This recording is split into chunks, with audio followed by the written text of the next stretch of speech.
बिस्मिल्लाहिर्रहमानिर्रहीम। आज मैं हाज़िर हुआ हूँ सर नवीद के पास, जो कि द ब्रेन स्कूल के ओनर हैं और एक बहुत अच्छे स्पीकर भी हैं। आज पाकिस्तान में लेबर डे मनाया जा रहा है, तो हम सर नवीद से पूछते हैं लेबर डे की अहमियत और इसकी तारीख़ क्या है। अस्सलाम वालेकुम सर। वालेकुम सलाम सर। सबसे पहले तो मैं आपका शुक्रगुज़ार हूँ, आपने टाइम निकाला और हमारे पास तशरीफ़ लेकर आए। लेबर डे के हवाले से सर 1 मई ये सबसे पहले शिकागो के जो मज़दूर थे उनके ऊपर बहुत ज़्यादा जुल्म व सितम ढाए जाते थे, और जब वो आज़ाद हुए, जिस दिन से वो आज़ाद हुए उस दिन 1 मई वाले दिन उनको आज़ाद किया गया, और उस दिन से फिर लगातार इस दिन को मनाया जा रहा है।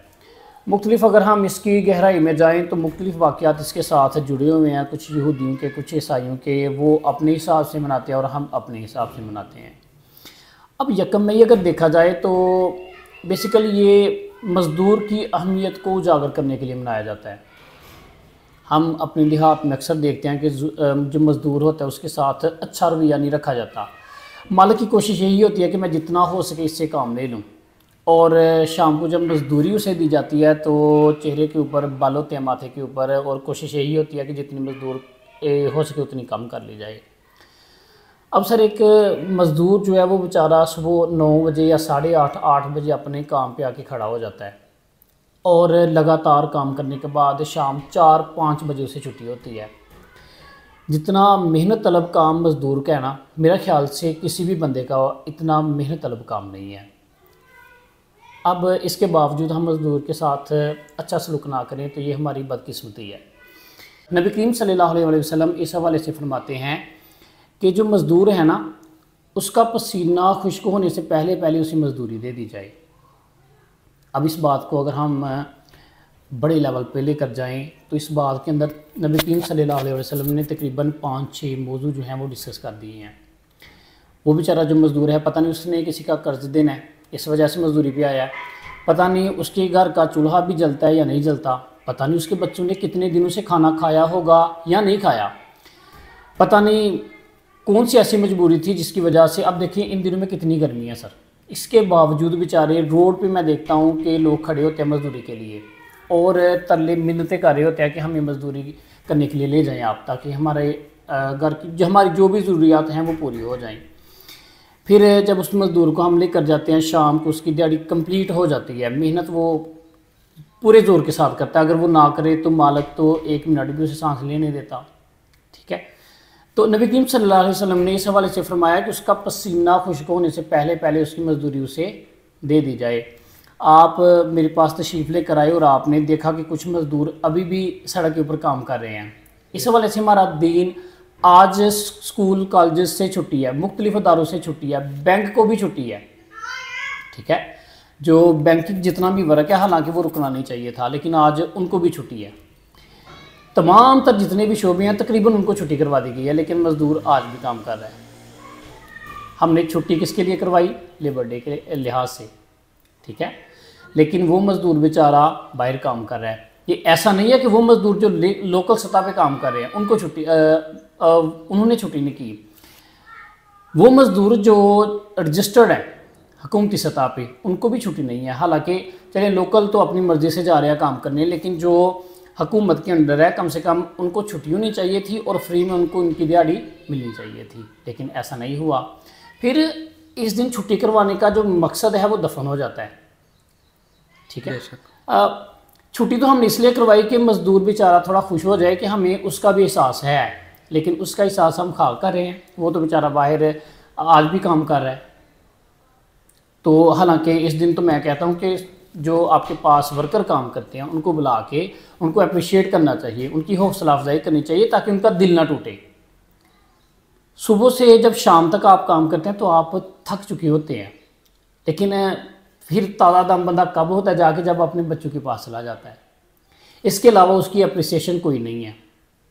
लेकिन हुकूमत को चाहिए था कि आज कोई ना कोई अलाउंस इनके लिए होता, कोई ना कोई बोनस, या फिर इनकी दिहाड़ी जो है वो फ्री इनको दे दी जाती और इनको घर भेज दिया जाता कि जाएं आज हमारी तरफ से आपको छुट्टी, अपने बीवी बच्चों के साथ खुश रहें जाके। लेकिन ऐसा नहीं हुआ। दीन तो हमारा बड़ा अच्छा है, वैसे ये थे हम मुसलमान हैं, लेकिन हमारे काम मुसलमानों वाले नहीं हैं। अगर आपके अंदर अपने से छोटे लेवल के लोगों का दर्द नहीं है, एहसास नहीं है, तो आप जितनी मर्जी अमीर हैं, आपके पास जितना मर्जी बड़ा ओहदा है, आप जितनी मर्जी मालो दौलत रखते हैं, वो किसी काम की नहीं है।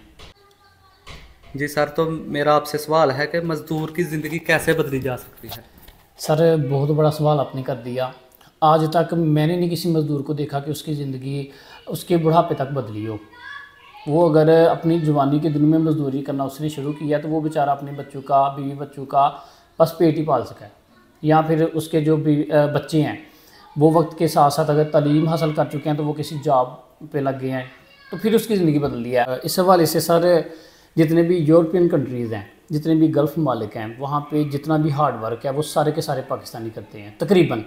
और हार्ड वर्क में से भी वो वाला वर्क जो कोई बंदा नहीं करता वो पाकिस्तानी बंदे करेंगे, पाकिस्तानी मजदूर लाजमी करेंगे। और उसमें करने के बाद वो फ़ख्र महसूस करते हैं कि हमने ये वाला काम किया है, और उनकी अप्रिसिएशन के लिए थोड़ा बहुत उनको मुआवजा मिल जाता है। मैं समझता हूँ कि इसमें इंसान अपनी जान के साथ खेलता है। मैं आपके साथ एक वाक़या भी शेयर करता हूँ। मेरे चाचू नूर अहमद, आप शायद जानते होंगे, वो बाहर ही काम करते हैं। उनके साथ एक दोस्त थे, तो वो कहते हैं जी किसी जगह पे ना एक छत ख़राब हो गई, ठीक है, तो वहाँ पे जो बाकी कंट्रीज़ के मज़दूर थे वो काम करने नहीं जाते थे, लेकिन 3-4 पाकिस्तानी इकट्ठे हुए और उन्होंने कहा जी हम बड़ी इजीली इसे कर देंगे। वो सऊदी अरब जो था, वो उनका जिसने काम करवाना था, वो कहने लगा जी नहीं, जब तक इसे आके जो इंजीनियर हैं वो छत को पास नहीं करेंगे मैंने आपको काम नहीं करने देना। हालांकि पाकिस्तानी जो मज़दूर थे वो बड़ी खुशी से वो काम करना शुरू उन्होंने कर देना था, लेकिन अगर वो ना रोकता तो सर बाकी जो जितनी भी कंट्रीज़ हैं वो जान को तहफ़्फ़ुज़ देते हैं। हमारा मुल्क जान को तहफ़्फ़ुज़ नहीं देता, हमारा मुल्क क्या सेफ्टी नहीं है, ठीक है। अब सर इसका नुकसान ये है कि अगर जानी नुकसान कोई हो गया, मज़दूर को इसका नुकसान क्या होगा? मज़दूर तब तक खुशहाल है जब तक उसके हाथ पाँव सलामत है, ठीक है। अगर कहीं उसे कह लें कि मेजर इंजरी हो जाती है, वो बेचारा घर में बैठ गया, अब उस पर ज़िम्मेदारी है तकरीबन कोई 5-6 बच्चों की या पूरे घर की, उसकी बीवी हैं, बच्चे हैं, बाकी हो सकता है कि उसके वालिदैन भी उसी पे डिपेंड करते हैं। अब अगर उसके कोई हाथ चला गया या पाँव टूट गया, वो घर में बैठ गया, तो वो बेचारा ख़ानदान क्या करेगा? फिर एक ही हल है, वो अपने बच्चों को स्कूल से उठाएगा और मजदूरी करने भेज देगा। अब हुकूमत को इस हवाले से चाहिए कि मुख्तलिफ प्रोग्राम शुरू करे। प्रोग्राम शुरू करने के बाद फ़नी प्रोग्राम, ये जो हम रिवायती तलीम 20-25 साल से पढ़े, इसे छोड़ दें। हुकूमत को चाहिए कि कुछ ऐसे अदारे बिल्ड करे, ऐसे अदारे बनाए जहाँ पे जो अनपढ़ लोग हैं वो साथ साथ मजदूरी भी करें, लेकिन पार्ट टाइम उनको उनकी ड्यूटी के अंदर शामिल करें। 2-2 घंटे हर दिन के अंदर 2 घंटे उनको फ़नी तलीम दें। 2 साल के बाद, 3 साल के बाद, 4 साल के बाद वो बंदा इस काबिल हो जाएगा कि वो बैठ के अपना काम करना शुरू कर दे। जब किसी ने फ़नी तलीम को हासिल कर लिया, हुकूमत को चाहिए कि उसे थोड़ा बहुत लोन दे कि आप अपना सेटअप लॉन्च करें और पर मंथ के लिहाज से हम इंस्टॉलमेंट रिटर्न करते रहें। इस तरह से वो बेचारा जो है वो काम भी सीख गया, उसका सेटअप भी तैयार हो गया और हुकूमत के पैसे हुकूमत को भी वापस मिल गए। हुकूमत माँ की तरह होती है, और जितना बच्चों का दुख माँ को होता है किसी को नहीं होता, बिल्कुल, अगर हुकूमत इस बात को समझे तो। और मजदूर को इस बात पे पाबंद किया जाए कि वो अपने बच्चों को हर सूरत में तालीम दिलाए। उनको भी ना मजदूरी कहे जी मेरे माँ प्यो ने भी मजदूरी की थी, मैं भी मजदूरी कर रहा हूँ, अब मेरे बच्चे भी मजदूरी करेंगे। ये सोच खत्म करनी चाहिए। तो तालीम लाजमी दे अपने बच्चों को, चाहे आप मजदूर हैं, चाहे आप कह लें कि अपने ख़ानदान को किसी जगह पे आप बिजनेसमैन हैं या जॉब कर रहे हैं, सबसे पहले तालीम है। तालीम होगी बच्चे के पास, उसके लिए अपॉर्चुनिटी बहुत ज़्यादा होंगी।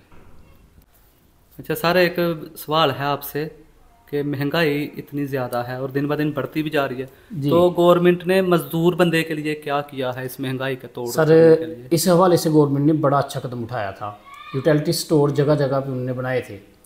कुछ देर के बाद उन यूटिलिटी स्टोर के ऊपर जितनी भी बेसिक नीड थी गरीब बंदे के लिए, वो सारी की सारी उन्होंने ख़त्म कर दी हैं। यूटिलिटी स्टोर पे आपको मिलेगा क्या? आपको केचप मिलेगा, मायोनीज मिलेगी, जितनी भी स्पाइसी चीज़ें हैं वो मिलेगी, जितनी भी फास्ट फूड के अंदर चीज़ें इस्तेमाल हो रही हैं वो मिलेगी आपको। लेकिन ना तो आपको वहाँ पे चीनी मिलेगी, ना घी मिलेगा, ना ही उस तरह की चीज़ें जो गरीब बंदा अपने घर में इस्तेमाल कर सकता है। तो आग लगाएं यूटिलिटी स्टोर को। अगर आपने चेक एंड बैलेंस नहीं करना था तो वो बनाए क्यों थे? वो एक निशान था सिर्फ कि हमने ये काम शुरू कर दिया है। लेकिन अगर आप चेक एंड बैलेंस नहीं करेंगे, सर एक छोटी सी पार्क बनाए ना आप, बड़ी खूबसूरत उसे तमीर करें, उसके अंदर घास लगाएं, पौधे लगाएं, लेकिन अगर आप उसकी सफाई नहीं करेंगे, चेक एंड बैलेंस नहीं करेंगे तो वो उजड़ जाएगी। वो आम जगह से भी ज़्यादा बदतर हो जाएगी। बिल्कुल बिल्कुल। यूटिलिटी स्टोर का भी यही हाल है। या यूटिलिटी स्टोर के ऊपर बैठे जितने भी बंदे हैं, वो कंप्यूटर ऑपरेटर हो, वो बाकी मजदूर है, वो अपना ड्यूटी करके शाम को घर चले जाते हैं। उनको कोई सरोकार नहीं है कि कोई वहाँ से कोई चीज़ खरीदने आ रहा है, नहीं आ रहा, उन्होंने अपनी पे लेनी और घर को चले जाना है। अब ना तो माइनीज़ का आम बंदे को फ़ायदा है, ना ही क्या, वो तो बेचारा इनको जानता भी नहीं है। उनके सामने अगर कोई इस तरह की बोतल रखी ना, तो वो बेचारा पहले उसे देखता है कि ये है क्या, ये यूज़ कैसे करनी है। तो कदम आपका बड़ा अच्छा था, लेकिन आपने चेक एंड बैलेंस नहीं किया, तो आपने उसे बर्बाद कर दिया। तो फिर ये महंगाई का तोड़ क्या है एक मजदूर बंदे के लिए? जो चीज़ एक मजदूर एक दिन में 1,000 रुपया या 1,200 रुपया कमा रहा है, तो वो उसमें कैसे इतनी महंगाई के दौर में कैसे गुजारा कर सकता है? और वो भी उस दिन कमा रहा है जिस दिन उसकी दिहाड़ी लगेगी, जिस दिन नहीं लगनी उस दिन खाली हाथ बेचारा जाएगा। सर यकीन करें कि आप जब तक अपने घर में 1500 या 2,000 रुपये ना दे, आपको वो दिन नहीं गुजरता। एक आम बंदे की बात कर रहा हूँ, बिल्कुल ठीक है। यानी इस हिसाब से उसका फर्दन अगर हम काउंटिंग करें तो तकरीबन 50 to 60,000 रुपीज़ बन जाते हैं पर मंथ। अच्छा, ये एक हुकूमती नुमाइंदा था, उसने किसी ने उससे सवाल किया, जी हमारे पास तो खाने के लिए रोटी नहीं है, तो वो कहता है जी डबल रोटी खरीद ले। नहीं, उसने उसका क्वेश्चन ही नहीं सही तरह से रीड आउट किया कि ये कहना क्या चाह रहा है। उसका क्वेश्चन ये था कि हमारे पास पैसे नहीं है रोटी खाने, इतनी महंगी हो गई है। तो वो कहने लगा जी आप रोटी अगर नहीं खा सकते तो आप डबल रोटी ले लें, वो खा लें। उनको पता ही नहीं है, जिन नुमाइंदों को हमारे ऊपर ने बिठाया है, अगर कोई फूड अथॉरिटी वाला ऑफिसर है तो उसे पता होना चाहिए कि आम बंदे की नीड क्या है। एक और बात सर, मजदूर की माशरे में जो इज्जत है उसको कैसे बहाल किया जाए? क्योंकि सबसे ज़्यादा मेहनत भी मजदूर कर रहा है जी, ठीक है, और मैंने देखा है कि उसको उस इज्जत की निगाह से नहीं देखा जाता, उसको एक यही देखा जाता है कि मजदूर बंदा। यकीन करें सर, जितनी खुददारी एक मजदूर में होती है ना, मैंने रुपये पैसे वाले लोगों में भी नहीं देखी। मजदूर आदमी को अगर आपने एक मरतबा किसी चीज़ से मना कर दिया ना, वो दोबारा उस तरफ नहीं जाएगा। उसके अंदर इतनी खुददारी होती है। और ईमानदार भी, मैं सारे मजदूरों की बात नहीं कर रहा, लेकिन 80% जो मजदूर हैं वो ईमानदार होते हैं, खुददार होते हैं। सर सबसे ज़्यादा जो खुददार है, मैं समझता हूँ कि वो मजदूर है, ठीक है। और हमें भी मजदूरों को वो वाली इज्जत देनी चाहिए जो उसके हकदार है ना। मैं समझता हूँ कि अगर कोई अपना बंदा काम कर रहा है ना, चाहे वो छोटा है चाहे बड़ा, काम कोई भी छोटा नहीं हो रहा, ठीक है। हर बंदे ने काम, कोई भी छोटा नहीं होता, हर बंदे ने अपने माली हालात को बेहतर करने के लिए काम करना होता है, ठीक है। यानी कि मजदूर तो वैसे अल्लाह का दोस्त। हाँ जी, इस हवाले से नबी करीम सल्लल्लाहु अलैहि वसल्लम आपने बड़ी प्यारी बात की कि मजदूर जो है वो अल्लाह ताला का दोस्त है, ठीक है। अल्लाह ताला की ज़ात फरमाती है कि अगर कोई बंदा सारा दिन मजदूरी करे ईमानदारी के साथ और साथ बाकी भी हुकूक पूरे करे तो वो मेरा दोस्त है, माशाल्लाह, ठीक है। तो इससे बड़ी सादत जो है वो एक मजदूर के लिए क्या हो सकती है। लेकिन हम उनको वो वाली इज्जत नहीं देते जिसके वो मुस्तहिक। सर मैंने खुद मजदूरी की हुई है, माशाल्लाह, ठीक है। मैं अल्हम्दुलिल्लाह, हमारे माली हालात बड़े बेहतर थे। वाला साहब खैर मजदूरी किया करते थे कराची में, लेकिन फिर भी अल्हम्दुलिल्लाह वो ऐसी जगह पे स्टेबल हो गए थे और एक ही जगह पे उन्होंने इतनी ज़्यादा देर काम किया था कि वो जो उनके मालिक थे वो उनके ऊपर पूरा भरोसा करते थे। यानी वो उन्होंने कोई मंथ के बाद अपनी वो मिल के अंदर आना है, नहीं तो सारी की सारी चाबियाँ, सारा का सारा जो सेटअप है वो मेरे वाला साहब के पास हुआ करता था। और एक मंथ के बाद उस वक्त इनको कहने के 70,000, 60,000 या 50,000 इतनी वो पे कर दिया करते थे। तो उस वक्त बड़ा होता था ये, ठीक है। अब उन दिनों में जब मैंने मैट्रिक की है ना, मैट्रिक के बाद मेरा अपना ज़हन बन गया था कोरिया का, मेरा अपना ज़हन कोरिया का था, ठीक है। और उससे पहले जब तक मेरा रिज़ल्ट नहीं आया, उससे पहले मैंने अपने चाचू मुस्लिम उनके साथ थोड़ी सी मजदूरी की थी। तो यकीन जाने कि जब मेरा रिज़ल्ट आया ना, तो इस तरह से मैंने अपने हाथों में वो तांबिया कह लें, दाबड़ा कह लें, ठीक है, उसके अंदर कुछ सीमेंट रखा हुआ था। जब मेरा रिज़ल्ट आया तो मैं ऐसे फेंक के आ गया था। मैंने 1 महीना तकरीबन काम किया था, मुझे एहसास हो गया था कि यार ये मुझसे नहीं होना, और बाहर की मजदूरी भी इतनी आसान नहीं होगी, इसी तरह की होगी, ठीक है। तो मज़दूर कोई भी काम, वो छोटा है बड़ा, उसे आप कम ना समझे, ना ही उसे हकारत की निगाह से समझे, ठीक है। अगर कोई बच्चा काम कर रहा है, कोई उदेर उम्र आदमी काम कर रहा है, आपने देखा होगा कि बुजुर्ग के इस तरह से हाथ कांप रहे होते हैं जो मजदूरी करने जाते हैं। इतना आसान नहीं होता उनके लिए घर से निकलना। अभी ये हमारी गलियां नालियां जो बेचारे साफ कर रहे हैं वो भी मजदूर हैं, और उनको भी उसी इज्जत से निगाह से देखना। मैं कहता हूँ कि इतना आसान नहीं होता। चूड़ा कहना या ये वो कहना, उसकी बजाय सर उसकी हो सकता मेरी है तो कि घर कोशिश में होती है, हमारे मोहल्ले में जब आते हैं ना, मैं पानी जरूर पिलाता हूँ उनको, उनसे दो बोल जो हमदर्दी के बोलता हूँ, बिल्कुल खुश हो ऐसे ही जाते है, हैं ठीक फिर। है। एक जिम्मेदार शहरी की निशानी है सर, हाँ जी। ये आपके दिल में उनका एहसास है। मैं कहता हूँ कि वो बुजुर्ग अगर उनकी 60 से 70 साल एज है फिर भी वो मजदूरी करने जा रहे हैं, तो जिसके सोचो पास कितने मजदूरी के करने जा रहे कितना का हैं मजबूर वो भी होगा ख्याल इंसान, करिए, हैं? ठीक है, कि वो कितना मजबूर हो सकता है। उसके बेटा ठीक नहीं है घर में, उसकी बेटी की शादी होने वाली है, उसके बच्चे जो हैं वो छोटे हैं, वो किसी स्कूल में जा रहे हैं, उसकी ख्वाहिश ये है कि मेरे बच्चे पढ़ जाएं। और 40-45 साल उम्र के बाद तो हर बंदा खुद भी बीमार होना शुरू हो मारना जाता शुरू हो जाता है, उसका लेकिन जिस्म फिर भी वो जाता है, फिर भी जाते हैं ठीक है। 60 साल तो अल्लाह ताला इन तमाम भाइयों को, मज़दूरों को सेहत दे, इनके मामलात आसान करे। आखिर में फिर वही शेर मैं दोबारा से रिपीट करना चाहूँगा कि जिन दरख्तों के ऊपर परिंदों के घोंसले नहीं होते वो दराज का तो हो सकते हैं लेकिन मोतबेर नहीं होते। तो अगर जो आपके आला पास ज़र्फ़ होते हैं हमेशा झुक के चलते हैं, सराही सरनगू होकर बरा करती है बेईमाने। तो सलाम है मज़दूरों को। हाँ, सलाम है जी, हमारी तरफ से सलाम है उनको। अस्सलाम वालेकुम सर, बहुत अच्छा लगा आपसे बात करके सर।